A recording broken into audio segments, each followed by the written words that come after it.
ஜம்மு காஷ்மீரில் பாதுகாப்பு படையினரின் துப்பாக்கிச் சூட்டில் லஷ்கர்-இ-தொய்பா தீவிரவாத அமைப்பின் தளபதி அபு காசிம் சுட்டுக் கொல்லப்பட்டுள்ளார். குல்காம் பகுதிக்கு உட்பட்ட கந்திப்போராவில் தீவிரவாதிகள் சிலர் பதுங்கியிருப்பதாக பாதுகாப்பு படையினருக்கு தகவல் கிடைத்தது.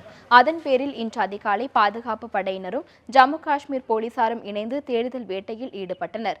அப்போது அங்கு மறைந்திருந்த தீவிரவாதிகள் துப்பாக்கியால் சுட்டனர். பாதுகாப்பு படையினரும் துப்பாக்கிச்சூடு நடத்தியதால் இரு தரப்பிற்கும் இடையே கடும் சண்டை மூண்டது.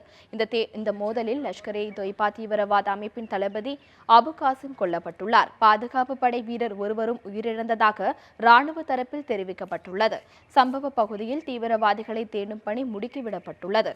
கடந்த 2013ஆம் ஆண்டு உதம்பூரில் நடந்த தீவிரவாத தாக்குதல் சம்பவத்தில் அபு காசிமின் மூளையாக செயல்பட்டது தெரியவந்துள்ளது. அபு காசிம் சுட்டுக் கொல்லப்பட்டதன் மூலம் ஒட்டுமொத்த தேசமும் பெருமை கொள்ளலாம் என மத்திய இணையமைச்சர் ஜிதேந்திர சிங் தெரிவித்துள்ளார். இது தொடர்பாக டெல்லியில் செய்தியாளர்களிடம் பேசிய அவர், பிரதமர் மோடி தலைமையிலான மத்திய அரசு தீவிரவாதத்திற்கு எதிரான வலுவான நடவடிக்கைகளை எடுத்து வருகிறது என்பதற்கு அபு காசிம் சுட்டுக் கொல்லப்பட்டுள்ளது ஒரு உதாரணம் என குறிப்பிட்டுள்ளார்.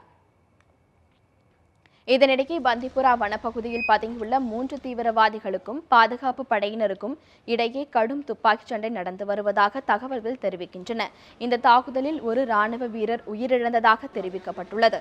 வனப்பகுதியில் பதுங்கியுள்ள 3 தீவிரவாதிகளை பிடிக்கும் பணியில் ராணுவத்தினரும் ஈடுபட்டுள்ளனர்.